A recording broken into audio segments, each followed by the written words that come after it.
ବିଶ୍ୱକର୍ମା ପୂଜା କନ୍ୟା ସଂକ୍ରାନ୍ତି ଦିନ ବିଶ୍ୱକର୍ମା ଜନ୍ମଗ୍ରହଣ କରିଥିଲେ। ସେଥିପାଇଁ ଆଶ୍ୱିନ ମାସ ଆଦ୍ୟ କନ୍ୟା ସଂକ୍ରାନ୍ତି ଦିନ ତାଙ୍କର ଉତ୍ସବ ପାଳନ କରାଯାଏ। ବିଶ୍ୱକର୍ମା ଦେବତାମାନଙ୍କର ଶିଳ୍ପକାର ଅଟନ୍ତି।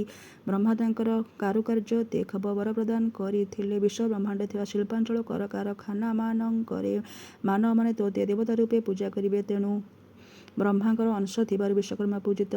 ଏଣୁ କଳିଯୁଗରେ ବ୍ରହ୍ମାଙ୍କର ପୂଜା ନଥିବାରୁ ବିଷ୍ଣୁ ପୂଜା ମନ୍ତ୍ରରେ ବିଶ୍ୱକର୍ମାଙ୍କୁ ପୂଜା କରନ୍ତି।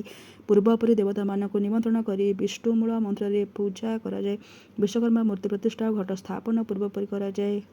ପ୍ରଥମେ ଗଣେଶଙ୍କୁ ଆବାହନ କରି ଅନ୍ୟାନ୍ୟ ଦେବାଦେବୀଙ୍କୁ ପୂଜା କରାଯାଏ। ଓಂ କ୍ଲିଂ ବିଷ୍ଣୁ ବିଷ୍ଣୁ ଆଦିଃ ପୁଣି ଅହନି ପୁଣିୟାଃ ପୁଣିୟାଃ ପୁଣିୟାଃ ଅମୁକ ଶିଳ୍ପାଞ୍ଚଳେ ବିଶ୍ୱକର୍ମନ୍ ପୂଜୟେତ୍। ଓಂ ବିଶ୍ୱକର୍ମ ନିତ୍ୟସ୍ୟ ମନ୍ତ୍ରସ୍ୟ ବ୍ରହ୍ମ ଋଷିଃ ତିଷ୍ଠୁବ ଛନ୍ଦ ଇନ୍ଦ୍ର ବିଶ୍ୱକର୍ମା ଦେବତା ପୂଜାୟଂ ବିନିଯୋଗଃ। ଧ୍ୟାନ ନମସ୍ତେ ବିଶ୍ୱରୂପାୟ ବିଶ୍ୱପୂଜ୍ୟାୟତେ ନମଃ ନମୋ ବିଶ୍ୱାତ୍ମଭୂତାୟ ବିଶ୍ୱକର୍ମନ୍ ନମସ୍ତୁତେ ବିଶ୍ୱକର୍ମନ୍ ନମସ୍ତୁଭ୍ୟଂ ତ୍ର୍ୟମ୍ବକ ହଂସ ବାହନଂ ସର୍ବସିଦ୍ଧିପ୍ରଦାତାୟ ବିଶ୍ୱକର୍ମନ୍ ନମୋ ନମଃ।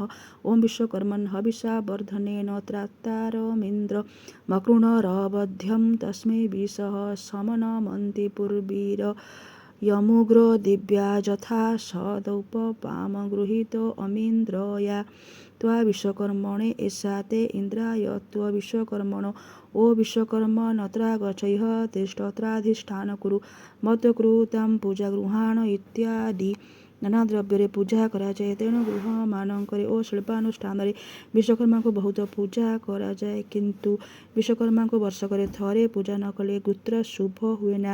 ଏଣୁ ଗୃହରେ ପ୍ରେତାତ୍ମା ପ୍ରବେଶ କରେ।